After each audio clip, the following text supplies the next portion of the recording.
ni nga ko waxee Alioune Sow dañuy daal di njëkkee ki nga xamante ni moom mooy Cissé Lo. Cissé Lo. Voilà un monsieur boo xam ne dafa commencé di politique il y a environ une vingtaine d'années. koo xam ne dafa doon commerçant. koo xam ne am na benn itinéraire en tant que libéral itinéraire politique en tant que libéral. jaar na fu nekk après nekk na socialiste nekk enfin homme de gauche dellusiwaat na droite ànd na ak Abdoulaye Wade am na problème. ak Abdoulaye Wade bi Macky Sall amee problème ak Abdoulaye Wade. ñu dàq leen ñoom ñëpp boole leen. ñu créé seen parti politique mu doon membre fondateur. de l'Alliance pour la République jàppale Macky Sall moom ak quelqu'un comme Moustapha Diakhaté. finalement. ce monsieur lu ko neex lay wax. lu ko neex lay wax question bi mooy ma bëggoon ci waxtaan ak yéen. mooy ana lu tax Cissé Lo Macky Sall du ko wax dara est-ce que Cissé Lo Macky Sall daf koo ragal est-ce que Cissé Lo dafa am yoo xam ne daf ko denc. ci ay secret yoo xam ne dégg nga maam tax na ñu koy moytu. ci ay déraillements yu muy def. quand bien même man personnellement j'ai toujours pensé que Cissé Lo nit ku dëggu la waaye ci fan yi dama xaw a am tuuti dugg par rapport ak dëggu boobu ma doon gis ci moom ana li tax loolu mooy Cissé Lo dafa ne moom dafa am yu mu xam ci dëkk bi te bu ko waxee dëkk bi dina toj ma jéem a comprendre fan la bëgg a waxee parce que nee na balaa loolu ni am na ay nit ñoo xam ne ñi ngi Sénégal ay kilifa lañu dañuy jaay drogue dañuy tux yamba dañuy def ay faux billets dañuy def naka sudul noonu te ay kilifa lañu ci réew mi te bés bu tuddoon seen tur amaana Sénégalais dinañ génn fekk leen seeni kër dina leen def naka sudul noonu alors ana lu tax Cissé Lo bu waxee yoon ne leen woo leen ma wax leen li xew ci dëkk bi li bon ci dëkk bi li nga xam ne moo yéexal dëkk bi moo ko retardé woo leen ma wan leen ñan ñooy wuyu yi kenn du ko woo ba tey lan mooy problème bi véritablement question boobu laa doon laajte je n'ai pas forcément une réponse immédiate mais dama continuer di ci réfléchir et j'ai pensé que ni Cissé Lo Macky Sall daf koo ñemew ndax bu ko ñemee woon amaana wax yi muy wax yépp am na ñeneen ñoo xam ne wax nañ lu gën a tuuti loolu te dàq nañ leen boo jëlee kaawu Moustapha Diakhaté bërki démb waxul lu dul li mu xalaat ci troisième mandat bi waxul lu dul li mu xalaat ci Macky Sall doxalinam moom en tant que ancien collaborateur ancien futur collaborateur puisqu'il est toujours dans l'APR mais aussi membre fondateur de l'APR nga xam ne biñ ko dàqee ak Abdoulaye Wade ñoom ñoo àndoon ak Macky jiital ko def ko mu jiite APR ba yàlla def ni dégg nga maam mu nekk président de la République kooku Macky Sall toroxal na ko bërki démb dàq ko ci biti waaw laajte bi mooy Macky Sall lu tax deful loolu pour Moustapha Cissé Lo lan soo war a mën a téye war a mën a denc ba république bi ragal Cissé Lo lan mooy problème bi je pense que ni il faudrait que Macky Sall à ce niveau-là mu jóg si te surtout au-delà de la parce qu'évidemment il y a une séparation des pouvoirs dans ce pays waaye sénégalais bu jóg taxaw mu ne moom dafa am lu mu xam dafa am yu mu bëgg jagleel yoon pour defar Sénégal ndax Sénégal mën a defaw te dafa bëggoon ñu woo ko pour mu wax ko ana lu tax woowu ñu Cissé Lo ba tey boo gisee may laajte loolu c'est parce que dama xalaat ni loolu war na mën a doon njëriñ ci dëkk bi ndax dëkk bi bu fekkee ni dafa am ñoo xam ne dañ koy yàq te nekk ci suuf di làqatu di yàq dëkk bi eh bien ñooñu dañ leen war a xam ndax ñu mën a lijjanti problème bi ndax Sénégal dafa bari ay problème Sénégal chaque jour gis nga situation yi ni mu demee politique au Sénégal gis nga conjoncture bi gis nga nit ñi ni ñu sonnee les difficultés que vivent quotidiennement les Sénégalais donc xëy na ñooñu bu ñi nga xam ne ñooy retardé dëkk bi di ko yàq ci suuf te kenn xamu leen di sol ay costume ay cravate parce que loolu la Moustapha Cissé Lo wax ñooñu est-ce que waruñu leen a xam fësal leen ndax ñu mun leen beddi ndax ça fait quand même juróom fukki at que Sénégal mu ngi indépendant waaye ba léegi amaana xëñ na ñooñee bu ñu leen fësaloon dina leen mën a teg de côté ba nga xam ne dégg nga maam Sénégal dina mën a dox ci yeneen raay parce que bu fekkee ne dañu nekk dëkk boo xam ne dafa am ñoo xam ne dañuy gas eh ben ñii di suul te ñii di suul kenn xàmmeewu leen il faut ñu wane leen ndax ñu bañ a yàq gas gi am na solo Alioune Sow coach mais xam nga lenn dafa am gis nga li tubaab di wax précédent dangereux loolu moo bon ci réew parce que gis nga nit tey jii bu ñu nekkoon dëkk bu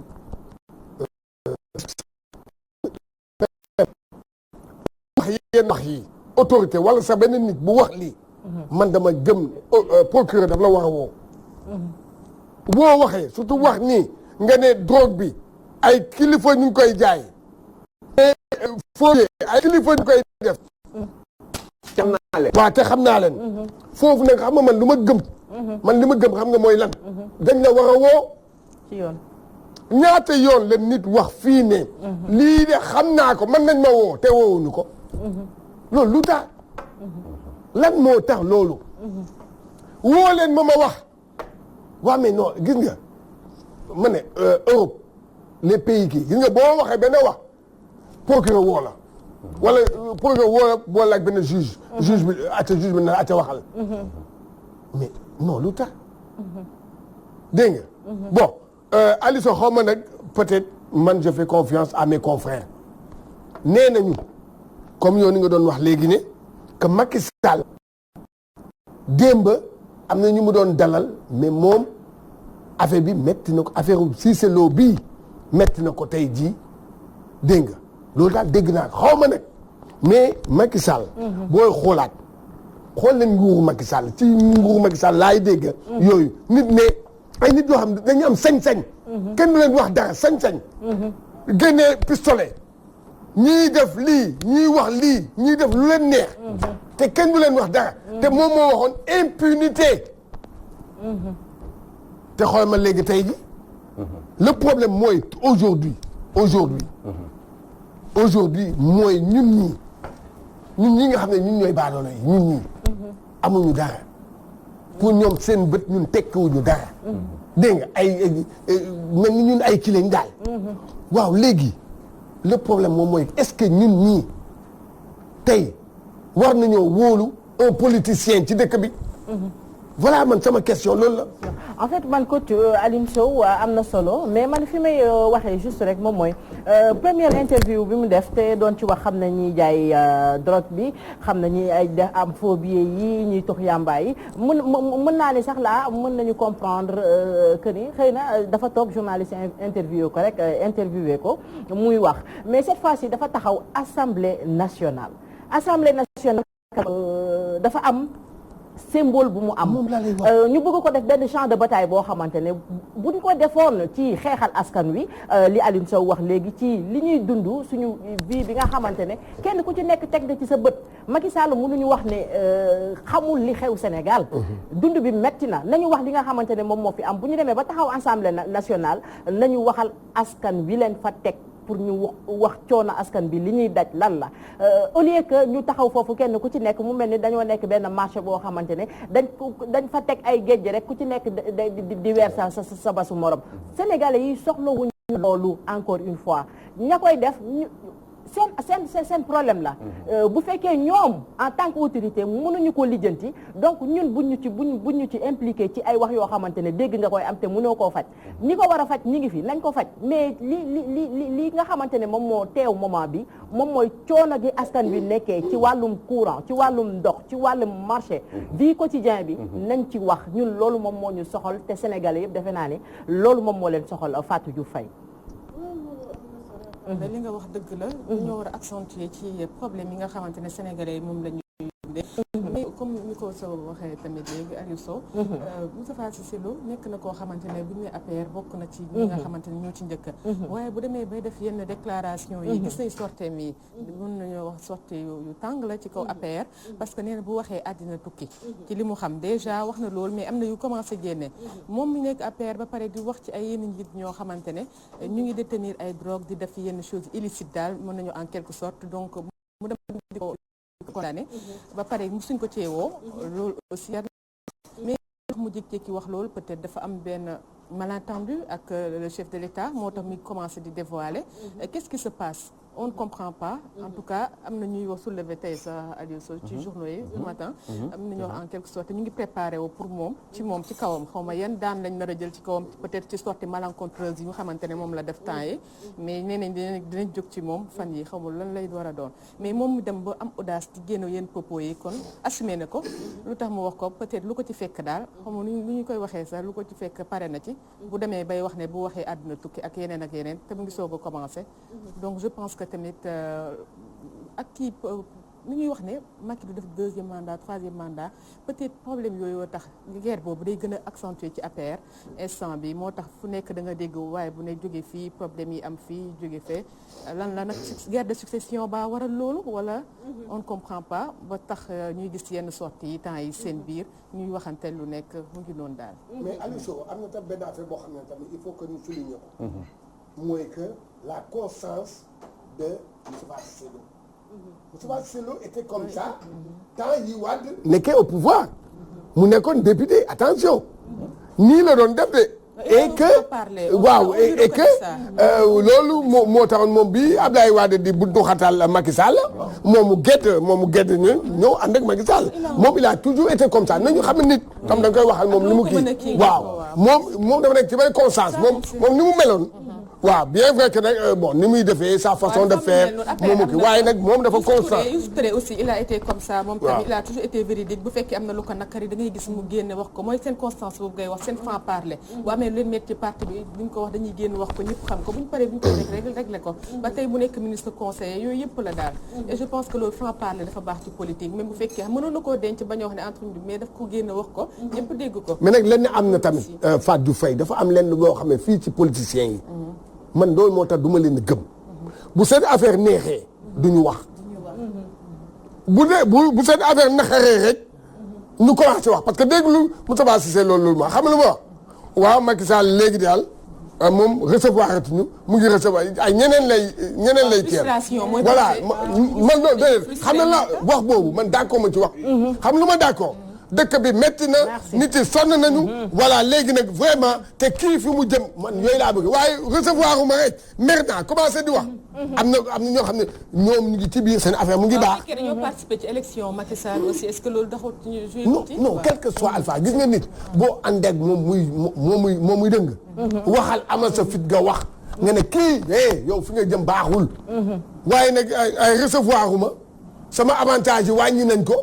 rek bu sax man ma commencé wax. loolu nag amul nag. aussi il faut que ñu retenir au moins benn question bu principal. xam nga aussi nit man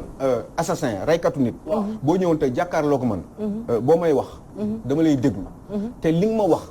xoolatuma ndax da nga rey nit wala déet. parce que loolu beneen problème waaye li nga may wax dëgg la wala du dëgg. xam nga Moustapha Cissé Lo li mu wax boo ko laajtee. boo xoolee da ngay xam ndax dëgg la wala du dëgg. xam ngeen ni Sénégal. xam ngeen ni phobie yi kilifa yi ñoo ko fi yor. ñoo ko fi indi. ñoo ko initié. xam ngeen ni Sénégal drogue bi ana li réer keroog. bon ay ndaw ñoo ko jël. déedéet. ay kilifa ñoo ciy dugg. xam ngeen ni Sénégal donc drogue bi kilifa yi la. xam nga lan mooy différence bi entre man ak Moustapha Cissé Lo. mooy Moustapha Cissé Lo xam na leen te man xamuma kan la. waaye ku ma tegal sama loxo ci kaamil ma waat ni Sénégal kilifa yi dañuy jaay drogue. loolu am na. kilifa yi dañuy trafiquer drogue. kilifa yi dañuy def ay faux billets. en tout cas fa drogue ba nekk moom sénégalais lambda bi amu fa accès. mais amu fa accès sénégalais non après weccet yi saw yi la ñuy jot. après dañ leen di sànni ay weccet. mais ñi ko yor dëgg-dëgg moom Moustapha Cissé Lo bu dee xam na leen. nga leen wax parce que man gëm naa ni yow li nga wax dëgg la ndax xam naa ko c'est pas parce que dama la gëm parce que da nga wax non dama ko xam avant ngay wax sauf que nag man damaa xamul kan la. yow nag comme que xam nga leen te pour ngëneelu Sénégal pour sauver le Sénégal yooyu da nga leen man su ma ko xamoon danaa leen boole parce que xam nga lu tax parce que ñoom ñi ngi yàq suñu réew bi te ñoom ñi ngi def lu leen neex ci réew mi te le Sénégalais d'en bas moom mooy am problème moo sonn Sénégalais bi nekk Pikine ak Kër Massar ak Daaru Xaan ca ginnaaw raay ñooñu ñooy am problème ñooñu ñoo sonn ci yi demee nii mbirum drogue bi kon Cissé Lo li mu wax dañ ko war a woo Cissé Lo nag Macky Sall mënu koo ñeme ndax nag daf ko xamal Cissé Lo bu taxawee mu ne Farba Ngom ana xaalis bi laaj leen Farba Ngom fu mu jëlee xaalis lu tax doo leen ko auditer lu tax doo leen dem seeti patrimoine am moom xam na li tax mu wax loolu bu Farba Ngom ñëpp xam nañ dafa jege président de la République waaw Cissé Lo bu ñëwee taxaw ne Farba Ngom laaj leen ma man ñëw leen ma wan leen sama patrimoine man samay déclaration waaye laaj leen ma Farba Ngom fu mu jëlee du ko mës a def waaw loolu bu ko waxee wax dëgg yàlla ñu doon dans un pays de démocratie non waruñu xaar ca suba sa liggéey am na fi de monsieur le procureur liggéey bu bari am na ci dëkk bi def leen seen liggéey am na ñoo xam ne bu ñu waxee xanaa xamoon Macky Sall xuloo ak Cissé Lo sax des fois dafa arranger Sénégalais yi parce que day tax yu bari génn yi ñuy nëbb ci seen biir déggoo bu amee rek c'est toujours au détriment des intérêts des Sénégalais waaye ñoom il faut ñuy xuloo ci seen biir baax na ñuy xuloo parce que xam nga lu tax parce que dinañ weejante te bu ñuy weejantee bu boobaa ñun dinañ xam te bu ñu xamee dinañ xàmmee ñii ñooy ñan am nañ ci nag xel tuuti dëkk bi moo bon ces gens-là qui sont en haut ñoom ñoo téye dëkk bi li Cissé di wax Cissé Lo li mu wax leer na nañ mooy ñi fi nekk yëpp di tax réew mi mel ni ñoo ñee la waaye Cissé Lo waxal seen tour parce que tant que yaa ngi wax te waxoo seen tour ça veut dire que ça va poser un problème ça veut dire que man aussi dinaa ne rek xëy na yow da nga jote ak ñoom xëy na loolu moo tax ngay wax xëy na si tout allait bien xëy na peut-être doo ubbi sa gémmiñ pour intérêt Sénégal waxal li fi xew ak luy problème bi ak ñan la ana sàcc yi Farba Ngom waxal sa patrimoine li ngay lëkkaloo Macky Sall bari na trop te Cissé Lo wax na ko te Cissé Lo xam na li tax mu wax loolu kon génne leen alalu réew mi ngeen sàcc ndax loolu man de xaw ma fan ngeen jëlee xaalis man de Farba Ngom yow xaw ma fan nga jëlee xaalis Cissé Lo nag bu dee yow xam nga ko mais wax ko waaye yow tamit yéen waa procureur de la République yéen tribunal yéen wax leen ci yéen woo leen Cissé Lo woo leen ko ngeen laaj ko yow li nga xam fan nga ko jëlee yow yaa ne danga may wax ñëwal jaarale leen dëkk bi yoon parce que dëkk bi metti na électricité bi bërki démb simple ba quadruple ñeenti yoon lañ ko yokk te il faut nga fay te boo fayul dañ lay couper ana syndicat yi yaa ngi leen di dégg ana syndicat yi xale bi ñu jàpp barki dem ngeen jàppale ji ko. waaw moom laay waa Aliou Sow la parce que Guy Marius Sagna mu ñu jàpp tey prison bi daa waroon fees dell parce que ñëpp la kaasal. Sénégalais yëpp la kaasal. ndax moom mooy suñu ponk bi nar a mujj mais ñi ngi jot fi ay commentaires am na ku ne il y a pas de procureur de la République mais celui du pouvoir. donc moom leer na leen mën nañ ci lire message yu bari mais askan wi dafa mel ni dañoo dematul sax ba amatuñu confiance ci seen justice et bu fekkee dem nañ ba yegg foofu nag là y a problème. mais mënuñu am confiance ci justice bi ndax justice bi nu mu tëddee. parce que dafa am koo xam ne mooy ci gàttal mooy président de la république. moom mooy seet nu justice bi nar a doxee mu doxalee ko ba mandaam jeex. yow Fabel boo nekkee président de la république après Macky Sall. yow bu boobaa nu la neex ngay defee justice bi. loolu c'est parce que institution yi ni mu tëddee la. il faut donc. voilà changer totalement je le dis souvent te du ma noppalu di ko wax. il faut ñu changer constitution bi baaxul. foog ñu changer ko. constitution dëkk bi baaxul il faut qu'il y ait une séparation rigide des pouvoirs. waxuma gouvernement des juges de waxuma une justice boo xam ne parce que juge kenn du leen fal dañ leen di nommer waxuma ñu comme li daan am ay Italie non je n'ai pas dit ça je dis juste que ni il faut une séparation des pouvoirs député yi ngeen di wax léegi nii mais c'est normal mu nekk marché foofu marché la kay marché la foofu marché moo raw marché ci leen xam nga lu tax parce que c'est normal parce que ñooñu dafa am lu leen tax a jóg dafa am lu tax ñu nekk député peuple bi taxul ñu nekk député exécutif bi encore toujours à sa tête le chef de l'État moom toujours mooy seet ku war a nekk député ak ku war a nekk procureur de la République ba ci suuf ñoom ñëpp moom décret ci décret la ñu dépendre président dama koy wax fii des fois président de la République dafa comme yàlla c'est différence bi mooy. waaw différence bi mooy yàlla du dee. waaye président day dee. mais président pouvoir yi mu am yi ñu ko jox boo demee xool ci constitution bi. plus de 100 articles. à peu près. 20 articles yoo xam ne concerne le président de la République ses prérogatives ses avantages. léegi bu ko neexee léegi nga nekk milliardaire. du yoon ci dëkk aux États-Unis Donald Trump ne peut du ku mu neex mu def ko milliardaire. Macky Sall ku mu neex mu def la milliardaire. ku mu neex mu jox la marché ku mu neex mu def la loolu moo dul yoon amul transparence dans ce pays-là. mais lépp encore c'est lié aux institutions de ce pays. waaw institutions yi nañ ko changer mais weer rek doy na weer kese. leer na Serigne Touba Mbacké pour defar constitution boo xam ne kenn dootu ko laal ñu verrouiller ko si ñaar fukki at 10 ans mooy une génération ñaari génération kenn du laal constitution bi concentré wu ci liggéeyu dëkk bi c'est possible mais pourquoi vous ne le faites pas ceux qui sont dans l'opposition lu tax duñ ko def 12 milliards ngeen soxla ci at bi pour relever li gabu Sénélec bi mais 12 milliards yooyu yéen mënu leen ko jëlee feneen yéen mënu leen wàññi train de vie de l'État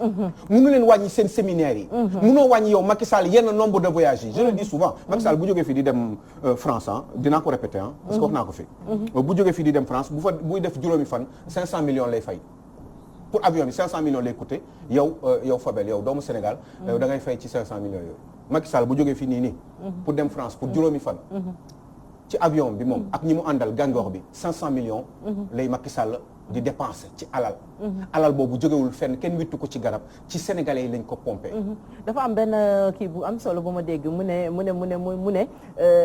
dépassé nañu rangoñu baadoo la mooy siim cere yu buur mais dañu toll ci rangoñu deretu baadoo la moom mooy siim cere yu buur xam nga bu ñu demee ba askan bi tamit toll foofu ci wax deretu baadoo la mooy siim cere yu buur ça veut dire que askan bi sonn nañu mais sonn nañ ba fan parce que Alioune Sow li ñuy gis Sénégal doy na waar metti na foo ko natt dépassé na fa am na ku ma dégg aussi mu naan ñun ñoo nangu woon ci campagne bi ñu ñuy jox t-shirt ak 10 000 t-shirt ak 20 000 nangam loolu la ñu nekk di fayaat loolu la ñu nekk di fayaat loolooy wax bi nag ñoo ko wax bi yëpp loolu la ñoo ko lekkoon loolu la ñu nekk di fayeeku mën nañu wax donc askan bi tamit mais c'est normal parce que campagne électorale dafa am benn lu mu non c'est xam nga ndeysaan Sénégal bon il faut yàlla dimbali ñu parce que tey bu ñuy jàpp benn xale boo xam ne nee na moom Guy Marius Sagna du moom kese moom la ñuy yokk courant am de sénégalais yëpp la ñuy yokk courant am pourtant moom lañ tëj moom la ñuy toroxal nii ak ñoom Babacar Diop ngeen def ni lii c'est normal ñu ne 12 milliards la ñu soxla ñu ne il faut ñu jël ko ci doomu sénégalais ñu ne ñoom d'accord uñu ci te leer na ni ñëpp d'accord uñu ci Sénégal yëpp d'accord uñu ci yokkuteef boobu ñoom nee nañu amuñu fenn fu ñu koy mën a jëlee fu dul ci poche sénégalais parce que ñoom il faut ñu garder seen i séminaire il faut ñu garder seen i vol seen i business class bu ñuy dem voyager il faut ñu garder seen i per diem il faut ñu garder seen i bon essence il faut ñu garder seen i 4x4 il faut ñu garder seen i avantages parce que ñoom ñoo war a garder seen avantage parce que ñoom nee nañu amaana Sénégal la ñuy liggéeyal ñoom nee nañu ñoom waruñu def sacrifice pour Sénégal parce que ñoom ñoo jàppale Sénégal sénégalais yi ñoom tekkiwuñu dara parce que ñoom ñoo nekk le Sénégal d'en haut ce n'est pas normal et ça c'est injuste mais loolu ñoom encore une fois je ne peux pas imaginer Guy Marius Sagna encore en prison parce que man d'accorduma ak li mu def parce que bëgguma mu dem kaso. Aliou Sow il y a une information qui vient de tomber que bu ñu lire ce matin nee nañ non seulement bu ñu ko tegoon ci benn chambre bu kii nii rek ordinaire mais dañ ko détenir foo xamante ne ñu def terrorisme la lañ fa teg c'est pour toroxal ko voilà c'est pour xam ndeysaan Abdou Diouf defoon na ko Abdoulaye Wade def na ko ay nit ay opposants am toroxal na leen bon ben Macky Sall aussi ñëw na bon ben mi ngi def la même chose et ben keneen aussi bu ñëwaatee il fera la même chose et ben ça va continuer comme ça ça ne va jamais s'arrêter et puis léegi ñu ne ñun dañuy croiser suñu bras toog jàpp suñu ñàmbur di seetaan lii